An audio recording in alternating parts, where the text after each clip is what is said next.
జై శ్రీరామ. శ్రీకృష్ణుడు చిన్నతనము నుండి చేసిన లీలలు.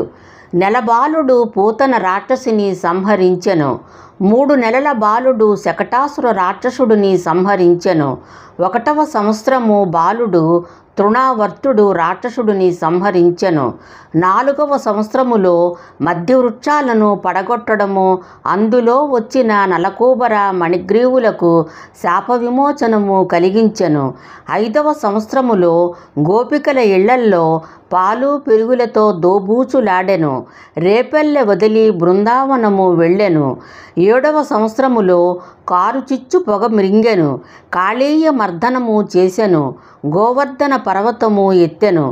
8వ సంవత్సరములో గోపికా వస్త్రాపహరణము, రాసలీలలు చేసెను. 12వ సంవత్సరములో కంసుడిని వధించెను. 30వ సంవత్సరములో జరాసంధునితో యుద్ధము చేసెను. 76వ సంవత్సరములో ధర్మరాజుతో రాజసూయ యాగము చేయించెను. 84వ సంవత్సరములో కురుక్షేత్రములో మహాభారత యుద్ధము చేయించెను. 125 సంవత్సరముల 7 నెలల 8 రోజుల నాడు శ్రీకృష్ణుడు అవతార పరిసమాప్తి అయ్యెను. తిరిగి జగన్నాథ అవతారము ఎత్తెను. జై శ్రీరామ.